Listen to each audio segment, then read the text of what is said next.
그리스도 이름으로 하나님 말씀 증거하겠습니다. 우리 다 같이 하나님 말씀 요한계시록 22장 1절에서 5절까지 말씀을 다 같이 찾겠습니다.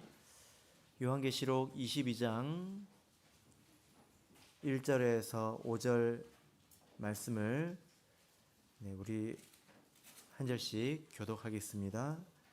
1절 또 저가 수정같이 맑은 생명수의 강을 내게 보이니 하나님과 및 어린 양의 보좌로부터 나서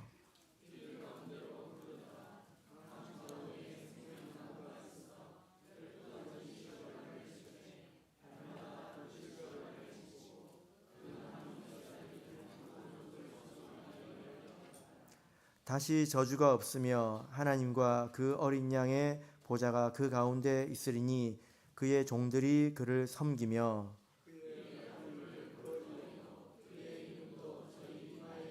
같이 읽겠습니다. 다시 밤이 없겠고 등불과 햇빛이 쓸데없으니 이는 주 하나님이 저희에게 비추심이라 저희가 세세토록 왕노릇 하리로다. 아멘. 네, 오늘 이 시간은 우리의 소망 거룩한 성이라는 제목으로 말씀을 전하겠습니다. 고린도전서 13장 13절을 보면 믿음, 소망, 사랑 이 세 가지는 항상 있을 것인데 이런 말씀이 있죠. 그런데 그 중에 제일은 무엇입니까? 바로 사랑입니다. 이 말씀은 믿음이나 소망보다 사랑이 더 중요하다 그런 의미는 아닐 것입니다. 생각하게 하는 그런 말씀이죠. 때로는 사랑이 없는 믿음이 있고 그리고 사랑이 없는 소망이 있을 수 있다는 것입니다. 그런 믿음 또 그런 소망을 가지고 있는 건 아닌지 생각하게 하는 그런 말씀이죠. 믿음 생활을 하는데 내가 하나님을 믿고 믿음 생활을 하는데 하나님도 사랑하지 않고 형제 자매도 사랑하지 않는다면 좀 이상한 것 아니겠습니까? 그리고 어떤 소망이 있는데 사랑이 없는 소망이라면 그것은 이기적인 욕망에 지나지 않을 것입니다. 그러나 참된 사랑이 있다면 그것은 곧 믿음도 있는 것이고 또 소망도 반드시 있을 거라는 거죠. 그래서 우리가 이 말씀을 가지고 우리 신앙을 점검해 볼 수 있습니다. 나에게 소망이 있는가? 이런 생각을 해볼 수 있다는 거죠. 우리 교회가 앞으로 어떻게 되었으면 좋겠다. 또 혹은 내 신앙이 앞으로 어떻게 되었으면 좋겠다라는 그런 소망이 있는가라는 것입니다. 만약에 그런 소망이 없거나 또 희박하다면 어쩌면 사랑이 부족한 것은 아닌지 이렇게 생각이 된다는 거죠. 우리 교회에 대한 바른 믿음과 또 지식이 있다면 당연히 교회를 사랑하게 될 것이고 교회를 사랑한다면 교회가 이렇게 되면 얼마나 좋을까라는 그런 소망이 반드시 생기게 될 것입니다. 그래서 우리 신앙을 한 번씩 돌아볼 때 나에게 소망이 있는가, 내가 지금 어디로 가기를 원하는가 이런 것을 생각해 보면 된다는 거죠. 그런데 만약에 우리 각자가 다른 소망을 가지고 있다면 어떻게 될까요? 각자의 신앙에 대해서 우리 교회에 대해서 다른 소망을 가지고 있다면 나는 이런 사람이 될래, 나는 저런 사람이 될래 뭐 그런 말을 하지 않겠습니까? 그리고 우리 교회에 대해서 우리 교회는 이랬으면 좋겠어, 우리 교회는 저랬으면 좋겠어. 이렇게 되면 도리어 분란이 생기지 않겠습니까? 갈등이 생기지 않겠습니까? 우리 교회는 좀 사람이 많아졌으면 좋겠다. 우리 교회는 좀 시설이 좋아졌으면 좋겠다. 또 우리 교회도 세상 사람들 보는 것처럼 사회 사업에 열심히 좀 참여했으면 좋겠다. 이제 그렇게 생각을 한다면 서로 다른 것에 소망을 둔다면 그 소망이 도리어 분란이 될 것입니다. 그래서 우리가 마땅히 소망을 가져야 될 텐데요. 이 소망은 어떤 개인의 소망이 아닙니다. 나는 이런 사람이 좀 되고 싶어. 우리 교회가 이랬으면 좋겠어. 라고 하는 그런 개인의 소망이 아니라 바로 하나님의 소망이어야 되겠죠. 하나님께서 원하시는 모습을 우리도 꿈꾸고 또 우리가 바라보고 함께 나아가야 된다라는 것입니다. 그런 의미에서 오늘 이 말씀을 읽으면 우리의 소망이라는 생각이 떠오릅니다. 오늘 이 말씀은 거룩한 성 새 예루살렘의 내부의 모습입니다. 이전 시간에는 이 거룩한 성을 밖에서 바라봤죠. 이제 안에서 바라보는 모습인데요. 이것은 우리 참교회가 또 그 안에 있는 성도들이 온전케 되었을 때의 모습을 말하는 것인데, 이것은 하나님께서 우리가 함께 이 방향으로 나아가기를 원하신다는 것입니다. 그래서 우리가 이 말씀을 잘 살펴보고 우리의 신앙이 그리고 우리의 교회가 이런 방향으로 나갈 수 있도록 같이 마음을 모으기를 원합니다. 자, 우리가 1절부터 5절까지 말씀을 읽었는데요. 혹시 머리에 그림을 그리면서 읽어보셨습니까? 이 성에는 하나의 강이 있고요, 하나의 보좌가 있고, 하나의 길이 있고, 또 하나의 나무가 있습니다. 다시 한번 머릿속에 이 그림을 한번 그려보시길 바랍니다. 강이 있고, 보좌가 있고, 길이 있고, 또 나무가 있습니다. 뭐 어떤 생각이 드십니까? 벚꽃철에 천변에 벚꽃나무가 핀 그 길이 혹시 기억이 나십니까? 그거와는 좀 다르겠죠. 자, 1절 말씀을 보시면 요한 사도가 이 모습을 보았는데요. 사실 이 모습은 요한 사도가 본 것이 아니라 천사가 보여준 것입니다. 그렇죠? 그래서 1절 보시면 또 저가 수정같이 맑은 생명수의 강을 내게 보이니 라고 말하고 있습니다. 보여줬다라는 것입니다. 그래서 이 말씀을 곰곰이 생각해 보면 우리가 바른 소망을 갖는 것도 하나님의 인도하심이 있어야 되는구나 라는 생각이 듭니다. 각자 별개 전혀 다른 것에 감동을 가질 수 있다는 것입니다. 정말 하나님께서 원하시는 모습을 바라보고 또 그 모습에 대해서 감동이 되어서 소망하는 그런 마음이 생기는 것은 하나님의 인도하심이 있어야 된다라는 것입니다. 그래서 우리가 기도해야 되겠죠. 그죠? 그래야 우리가 기도 가운데서 또 하나님의 인도하심 가운데서 정말 이 모습이 아름다워 보이고 또 우리가 추구할 모습으로 보일 것이다 라는 것입니다.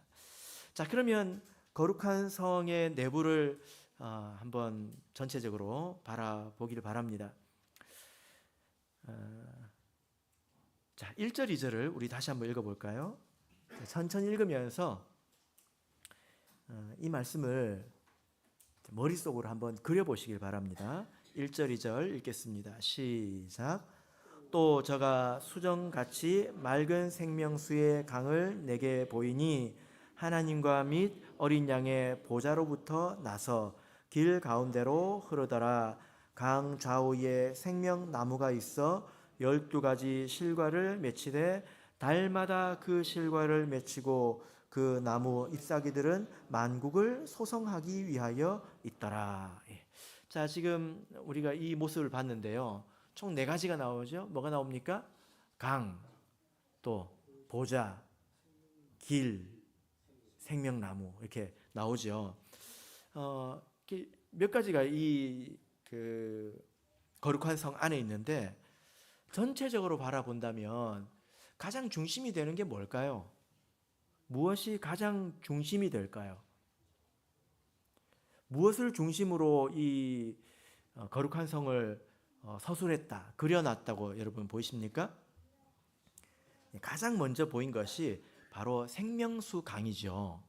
그래서 이 거룩한 성은 생명수 강을 중심으로 기록이 됐다는 것입니다.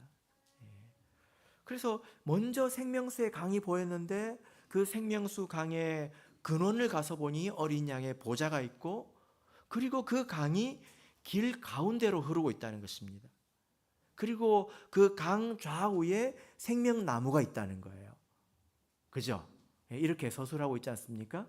그래서 이 거룩한 성을 서술함에 있어서 가장 중심이 되는 것은 수정같이 맑은 생명수 강이 되는 것입니다. 이것은 우리에게 시사하는 바가 아주 큰데요. 우리 이 네 가지를 하나하나 살펴보면서 이게 무슨 의미인지 같이 한번 생각해 보기를 바랍니다.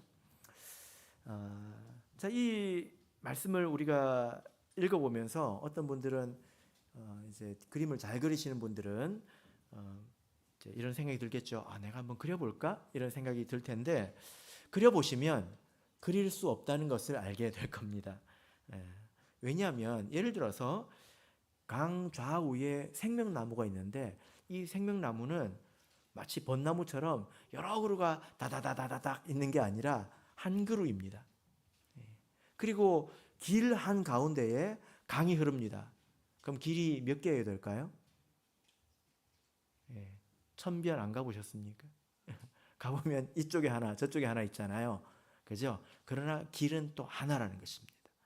그래서 하나의 강, 하나의 길, 보좌, 하나의 생명나무가 있다는 것입니다. 이것을 어떻게 그릴 방법이 별로 없는 것 같아요.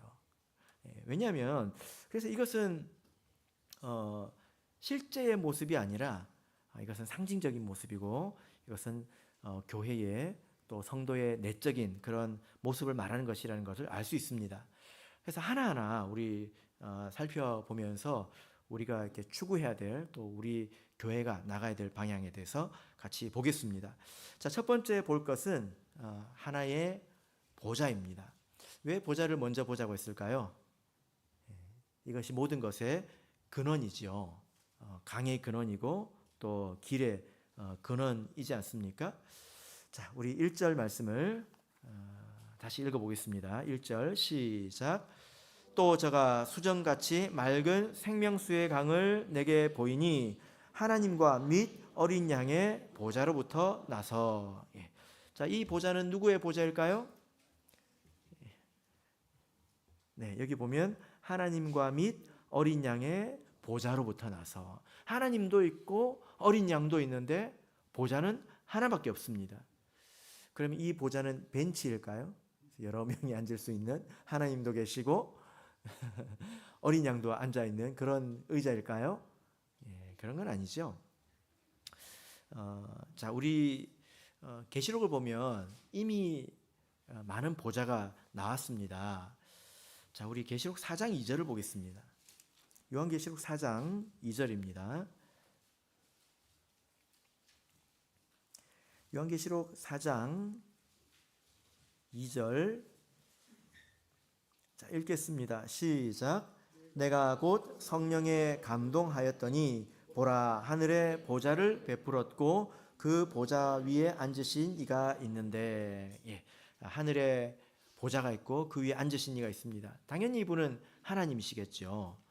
5장으로 가서 보시면 또 보좌가 나옵니다. 5장 1절을 보시면 내가 보매 보좌에 앉으신 이의 오른손에 책이 있으니 이렇게 말씀하고 있죠. 자, 그런데 이때 어린 양은 어디 있을까요? 7절을 보시면 어린 양이 나와서 보좌에 앉으신 이의 오른손에서 책을 취하시니라 이렇게 말씀을 하고 있습니다. 그래서 여기서 보면 보좌에 앉으신 이와 어린 양이 이제 분리가 돼 있죠. 근데 이제 22장에 이르러서는 하나의 보좌에 어린 양과 하나님께서 함께 계신다는 것입니다. 우리가 여기서 여러 가지를 생각해 볼 수 있는데 모든 것의 근원은 하나님이시라는 거죠. 그리고 우리가 하나님을 바르게 이해해야 된다는 것입니다. 일반 교회와 그리고 우리의 참예수 교회 신관이라고 하는 것은 우리 하나님이 어떤 분인지를 설명하는 거잖아요. 그죠? 하나님에 대한 그 설명들은 많이 있습니다. 근데 일반적으로 우리나라 그 일반 개신교에서 믿는 신관을 삼위일체라고 합니다. 그러나 그것이 우리의 신관과 참예수교의 신관과는 조금 차이가 있죠. 하나님에 대해서 바르게 이해하는 것이 모든 것의 근원인데요. 삼위일체와 우리 참예수교회 신관의 차이점은 무엇일까요? 예, 본질적으로 예수님은 하나님 자신이시다 라는 것을 둘 다 인정을 합니다. 다르다고 하지 않아요. 그래서 때로는 오해를 받기도 하는데 우리 교회는 삼위일체를 믿지 않습니다 라고 이야기를 하면 이게 바깥 사람들 귀에는 어떻게 들리냐면 저 사람들은 예수님이 하나님이 아니라고 믿는구나 이렇게 들려요. 근데 우리의 뜻은 그런 뜻은 아니지 않습니까? 그래서 우리가 좀 그런 것들을 알고 있게 말할 필요는 있습니다. 그 점은 같은데요. 삼위일체는 하나님의 이 구분됨, 아버지와 아들과 성령의 구분됨이 스스로 계신 하나님, 가장 본질적인 그런 하나님의 차원에서 이렇게 이미 나뉜다는 것입니다. 그러나 우리 참예수교에서는 이런 아버지와 아들과 성령 이것은 오직 구속 안에서만 이루어진다라고 하는 것이 가장 큰 차이죠. 만약에 우리가 하나님에 대한 이해가 잘못됐다면 우리의 신앙도 거기서부터 이제 그릇되기 시작할 것입니다. 그런데 이제 여기 와서 보면 우리 하나의 보좌에 하나님과 어린 양이 계시죠. 우리가 신앙적으로 여기서 중요한 것은 여기에 단 하나의 보좌가 있다는 것입니다. 보좌가 있다고 하는 것은 하나님이 다스린다는 의미죠. 그리고 우리가 섬긴다는 의미입니다. 만약에 여기에 두 개의 보좌가 있으면 어떻게 될까요? 내가 하나님도 섬기고 돈도 섬기고 하나님도 섬기고 욕심도 섬기고 이렇게 두 개의 보좌가 있다면 그것은 새 예루살렘의 모습이 아닙니다. 그러면 거기서부터는 강도 없고 길도 없고 우리가 생각하는 이 말씀에서 말하는 나무도 없는 거죠. 그래서 우리가 온전한 신앙, 하나님께서 원하시는 온전한 신앙 가운데로 들어가는 첫 걸음은 사실 우리의 마음을 깨끗하게 하는 것입니다. 두 하나님을 섬기는 것이 아니라 한 하나님을 섬기는 거죠. 야고보서 4장 8절을 보면 두 마음을 품은 자들아 마음을 성결케 하라 이렇게 말씀을 하고 있습니다. 자, 이제 두 번째로 와서 우리가 이 거룩한 성 안에서 두 번째로 볼 것은 바로 하나의 길입니다. 거룩한 성에는 길이 하나가 있습니다. 근데 이 길은 어떤 길일까요? 무엇으로 되어 있는 길일까요? 아스팔트 길일까요? 아니면 비포장 도로일까요? 자, 21장 21절을 보겠습니다.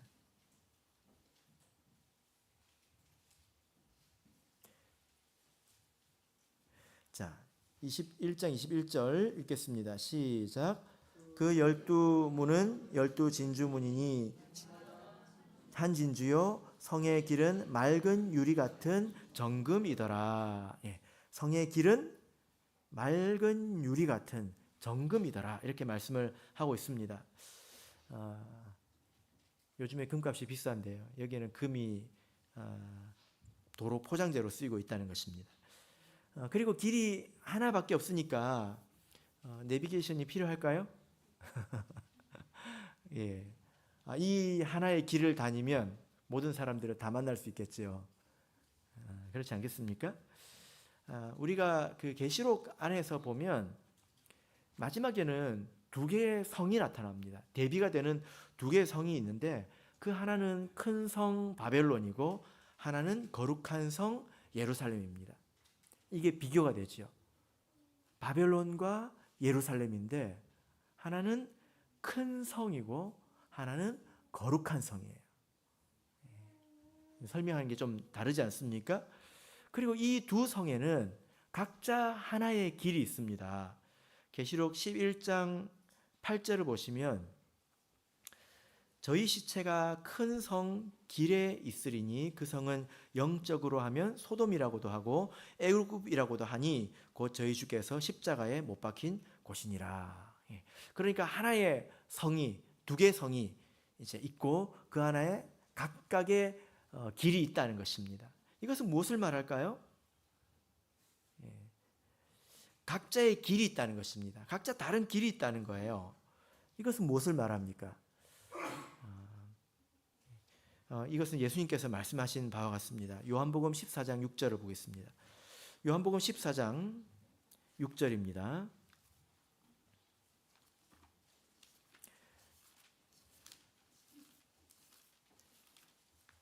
요한복음 14장 6절. 자, 읽겠습니다. 시작.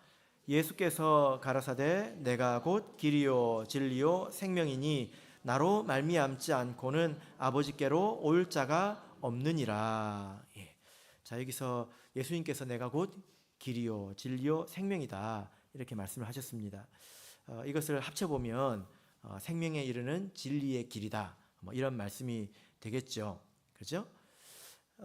그래서 이 길이라고 하는 것은 이 거룩한 성 안에 있는 진리를 말하는 것입니다.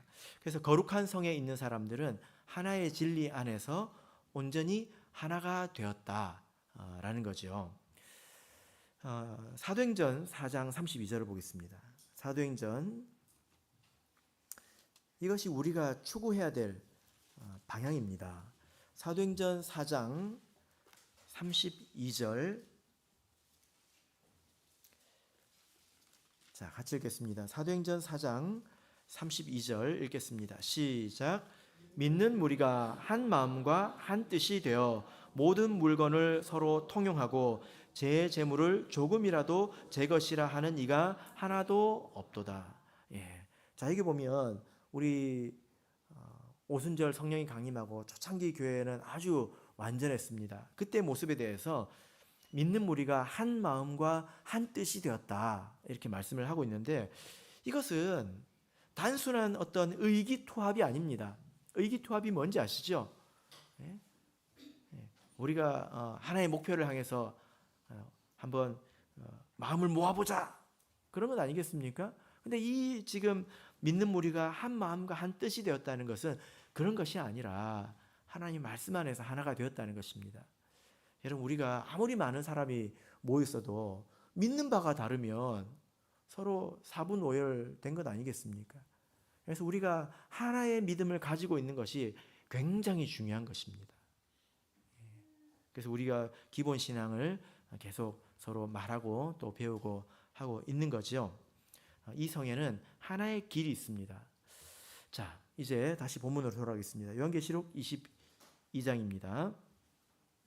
자, 여기 이제 보면 세 번째로 볼 내용은 바로 하나의 강입니다. 이 강은 아주 특별한 강이죠. 그래서 이 거룩한 성의 중심에는 강이 있다고 봐도 과언이 아니겠습니다. 이 강은 그러나 보좌로부터 나 있죠. 그리고 길 가운데로 흐르고 있습니다. 길 가운데로 강이 흐르면 강변도로처럼 길이 이쪽 저쪽 나뉘어 있을 것 같은데, 그러나 이 길도 하나라는 것입니다. 길 안에서 이것이 흐르고 있다는 것입니다. 진리 안에서 흐른다는 거죠. 자, 이 생명수 강은 무엇을 말하는 것일까요? 예, 같은 요한 사도가 적은 글이죠. 요한복음 보시면 이렇게 말씀하고 있습니다. 자, 요한복음 7장 38절 39절을 보겠습니다. 요한복음 7장 38절 39절.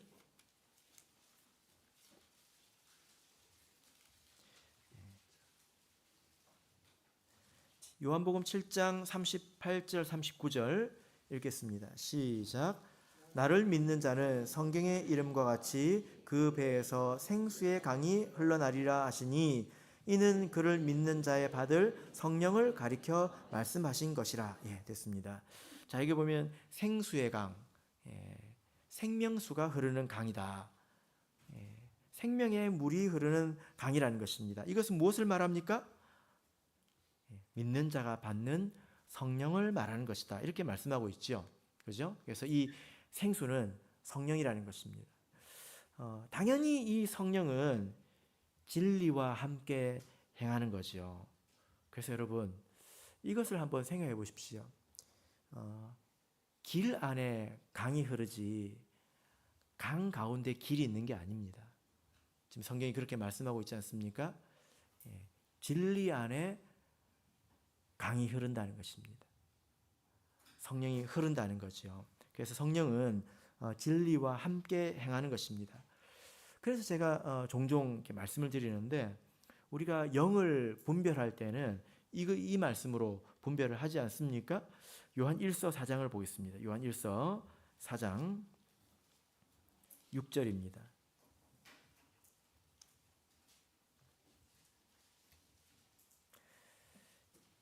우리가 성령을 받으면 방언을 말하는 것이 가장 유일한 증거라고 이렇게 믿지만 영을 분별하는 것은 또 좀 다른 문제입니다. 자, 4장 6절을 우리 같이 읽겠습니다. 시작. 우리는 하나님께 속하였으니 하나님을 아는 자는 우리의 말을 듣고 하나님께 속하지 아니한 자는 우리의 말을 듣지 아니하나니 진리의 영과 미혹의 영을 이로써 아느니라. 예. 자, 여기 보면 진리의 영은 누구의 말을 듣습니까? 예. 하나님의 말을 듣는다고 그러면 아무도 진리를 분별할 수 없습니다. 예. 아무도 진리의 성령인지 아닌지 분별할 수 없습니다. 누구의 말을 듣는다고 되어 있습니까? 뭐라고 되어 있습니까? 우리의 말이라는 것입니다. 그래서 세 가지가 같이 있다고 말씀드렸죠. 이 세 가지가 항상 같이 있습니다. 첫 번째, 성령. 두 번째, 진리. 세 번째, 우리. 이게 같이 있다는 거예요. 여기서 말하는 우리는 한 몸을 말합니다. 참교회, 진리, 성령, 이 세 가지는 한꺼번에 같이 있는 것이지 따로따로 있는 것이 아니라는 거예요. 이것을 가지고 우리가 진리를 영을 분별할 수 있다는 것입니다. 중요한 것은 여기서 이 강이 흐르고 있다는 거죠. 강이 흐르고 있다는 것입니다. 그리고 그 강 좌우에 생명나무가 있어서 열매를 맺고 있다. 열매를 맺기 위해서 흐르고 있다는 것입니다. 이 내용은 우리가 에스겔서를 통해서 우리가 배운 적이 있습니다. 우리 같이 한번 보겠습니다. 에스겔서 47장을 보겠습니다. 에스겔서 47장입니다. 에스겔서 47장 3절을 보겠습니다.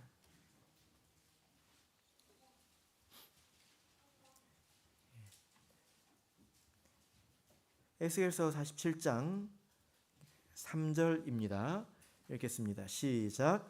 그 사람이 손에 줄을 잡고 동으로 나아가며 1,000척을 청량한 후에 나로 그 물을 건너게 하시니 물이 발목에 오르더니. 예. 이 말씀은 이제 성전에서 물이 흘러나오는 그런 환상을 에스겔이 본 것입니다. 처음에 그 물 높이는 발목이었는데 점차 깊어지죠. 예, 그래서 발목에서 무릎에서 허리로 그리고 5절을 보면 이제 비로소 무엇이 됩니까? 5절을 읽겠습니다. 시작. 다시 1,000척을 청량하시니 물이 내가 건너지 못할 강이 된지라. 그 물이 창일하여 헤엄할 물이요 사람이 능히 건너지 못할 강이더라. 예. 이제 강이 되었다는 것입니다. 이 말씀에서 우리가 꼭 잊지 말아야 되는 것은 뭐냐면 이 물은 강이 되었을 때에 비로소 효력이 있다는 것입니다. 강이 되었을 때 비로소 효력이 있다는 것입니다. 강이 되었을 때 소성케 하는 물이 되는 것이고 생명나무의 근원이 된다라는 거죠. 이것은 우리가 성령이 충만해야 한다는 것을 뜻합니다.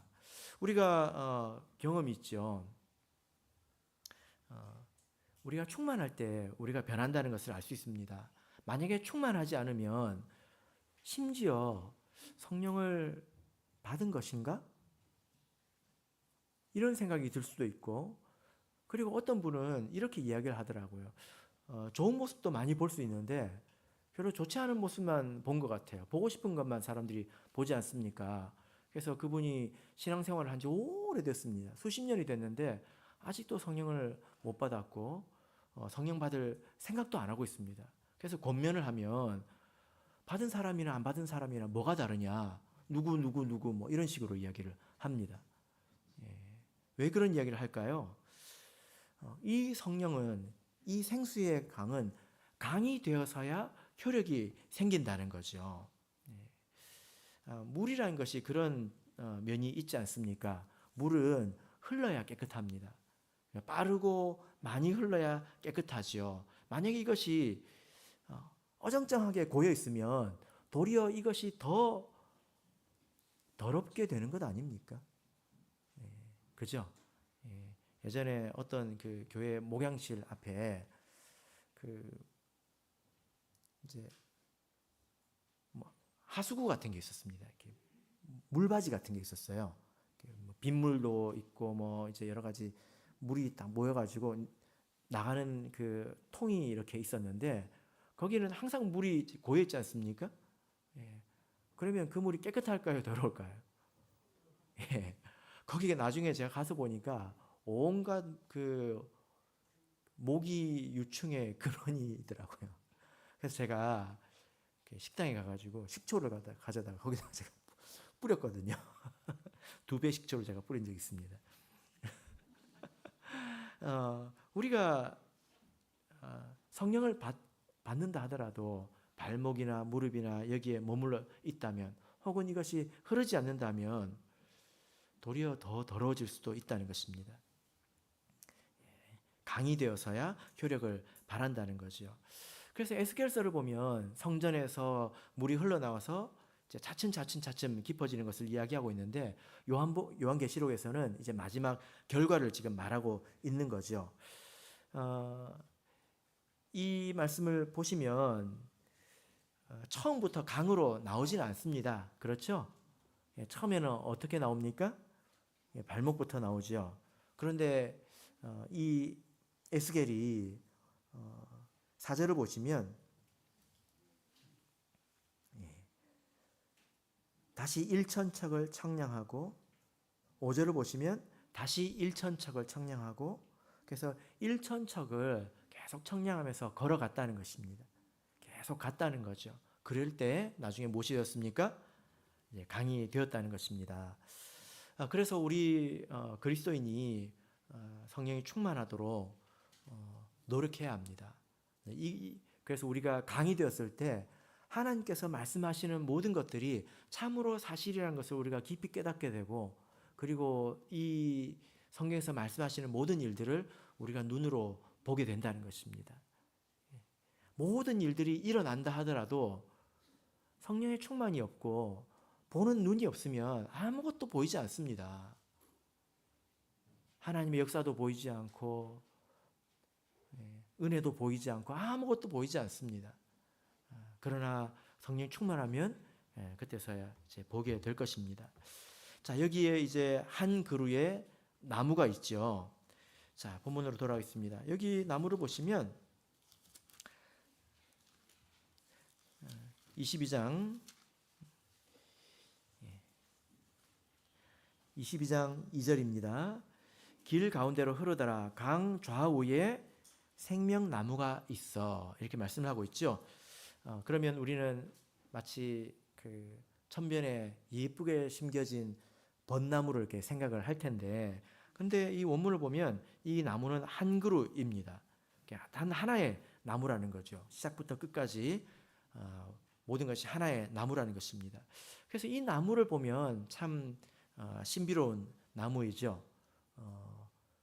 금으로 된 순금으로 된 그 길에 뿌리를 두고 있습니다. 그리고 생명수 강의 물을 먹고 자라고 있다는 것입니다.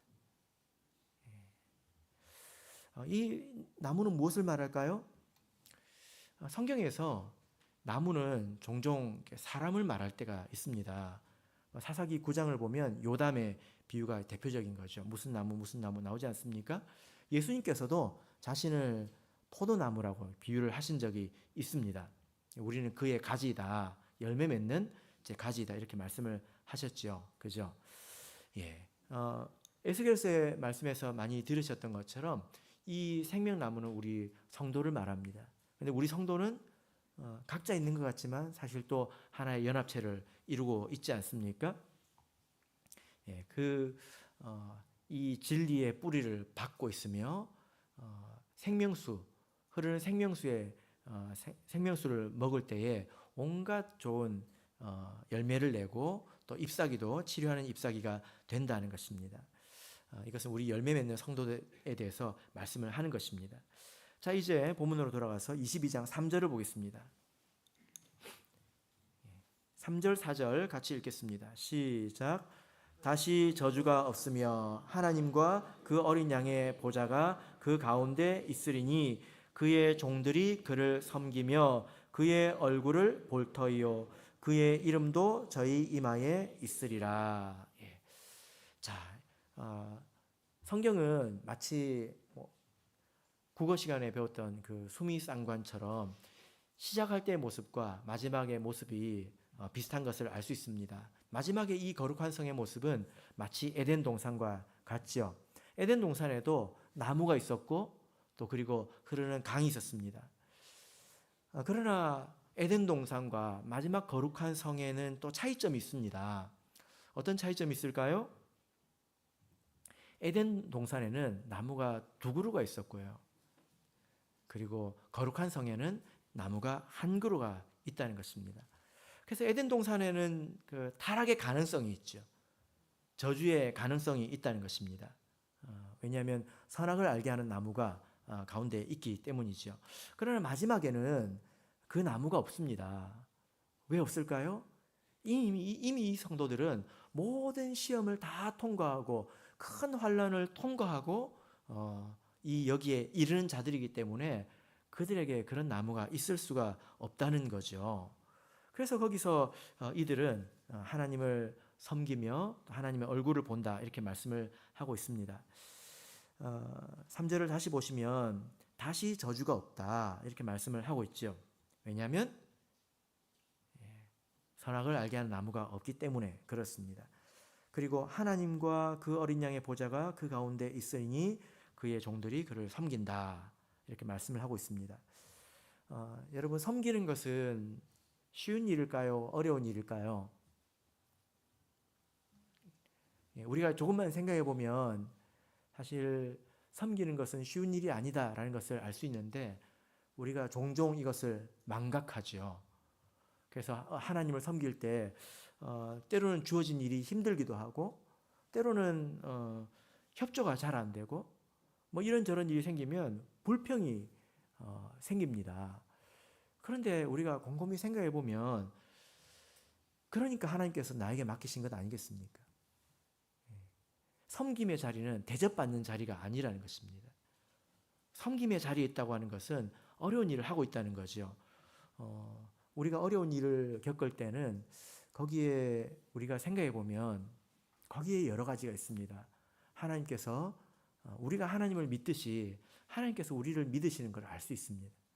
그래서 우리를 그 자리에 두신 거죠. 그죠? 그리고 그 어려움 가운데서 우리가 하나님을 의지할 때에 우리가 비로소 보이는 것이 바로 하나님이라는 것입니다. 모든 것이 순조롭게 되고 하는 것마다 실패 없이 모든 것이 다 기쁘게 평탄한 가운데서 다 이루어진다면 하나님의 자리가 어디 있겠습니까?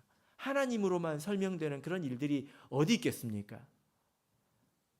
그런 일들만 있으면 아무도 하나님을 보지 못하는 것입니다. 그렇죠?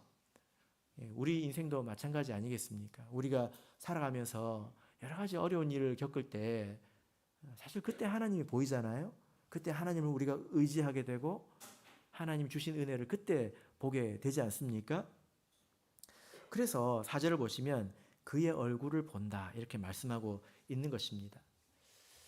하나님께서 함께 하시는 것을 분명히 느끼고 살아가는 거죠. 여기서 본다고 하는 것은 진짜 이 눈으로 보는 것이 아니라 느낀다는 것입니다. 영적인 눈으로 본다는 거죠. 그래서 지금도 다를 수 있습니다. 하나님께서 지금 우리와 당연히 함께 하시지 않겠습니까? 그런데 어떤 사람들은 하나님께서 이런 일에 우리를 인도하고 계시고 우리와 함께 하신다라는 것을 상당히 선명하게 느낄 수 있지만 어떤 사람들은 잘 느끼지 못할 수 있습니다. 그러면 이것이 아주 큰 차이를 가져옵니다. 그래서 영적으로 빈익빈 부익부도 생기는 것 같아요. 하나님께서 함께 한다는 것을 느끼는 사람들은 더 하나님을 경외하게 됩니다. 더 조심스럽게 되고 더 사모하게 되고 더 두렵게 된다는 것입니다. 왜냐하면 보이지 않는 하나님께서 함께하는 것을 알기 때문에 사모하게 되고 경외하게 된다는 것입니다. 근데 만약에 그런 걸 보지 못하는 사람들은 이제 말도 쉽게 나오게 되고 사모하는 마음도 없어지겠죠. 그죠? 이런 일들이 반복된다라는 것입니다. 여러분 그래서 우리가 영성이 있을 때에 하나님을 섬기게 되지만 섬기는 것이 또 우리의 영성이 되기도 합니다. 예수님께서 이런 말씀을 하셨지요. 우리 요한복음 4장을 보겠습니다. 이 말씀을 곰곰이 한번 생각해 보세요. 요한복음 4장 34절.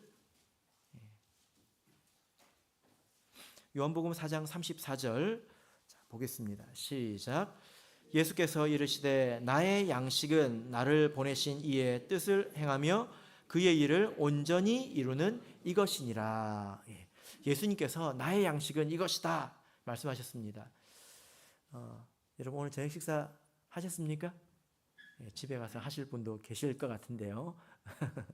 밥을 먹어야 힘이 나잖아요. 근데 밥 먹어도 힘이 안 날 때도 있지 않습니까? 왜 그렇습니까? 그건 마음의 문제이고 그건 믿음의 문제이거든요. 그 이야기를 하는 것입니다. 예수님께서는 밥을 안 먹고 하나님만 섬기면 되는 것이냐 그런 뜻이 아니라 하나님을 섬길 때 하나님을 더 보게 된다는 것입니다. 그것이 내 마음을 가득 채워서 나로 하여금 일어나게 한다는 것입니다.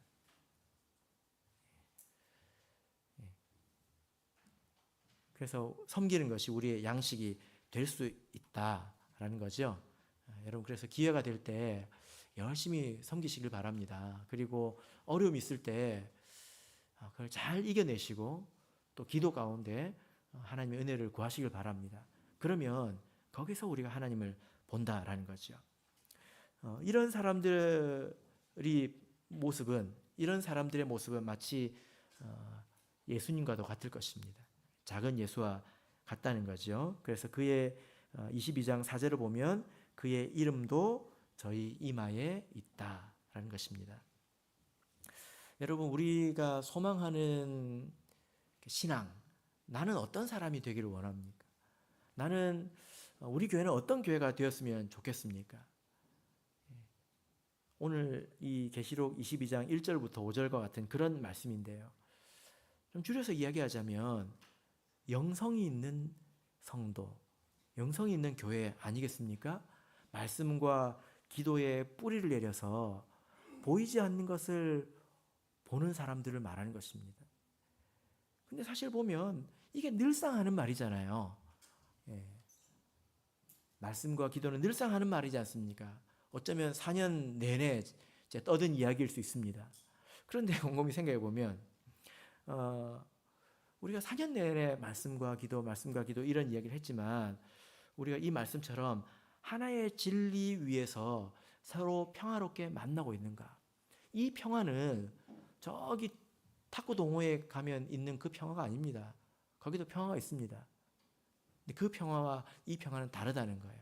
진리 위에서 누리는 우리 평안과 위로가 서로 있는가? 그리고 우리가 성령의 충만으로 열매를 맺고 있는가? 이 강물은 수정과 같이 맑은 강물이라고 말하고 있습니다. 깨끗하다는 것입니다. 그래서 이 강물이 흐를 때에 우리 마음이 깨끗해지고 온갖 더러운 것도 사라지고 우리로 열매 맺게 한다는 거죠. 그래서 우리 만약에 우리 마음에 좀 부정적인 것들이 많다면 우리가 더욱더 기도해야 될 것 같습니다. 우리 모습이 지금 이러한가? 그래서 서로 다 하나님을 두려워하고 있는가? 우리 교회와 함께 하시는 하나님을 느끼면서 다 두려워하고 있으며 다 사모하고 있는가?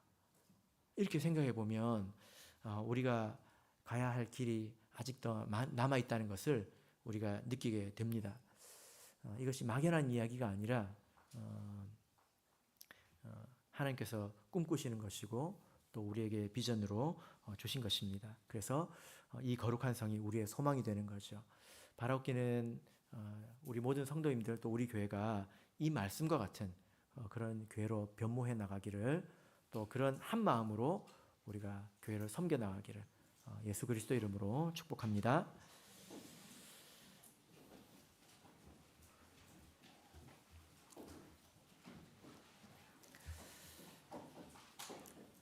찬송가 219장 우리 다 같이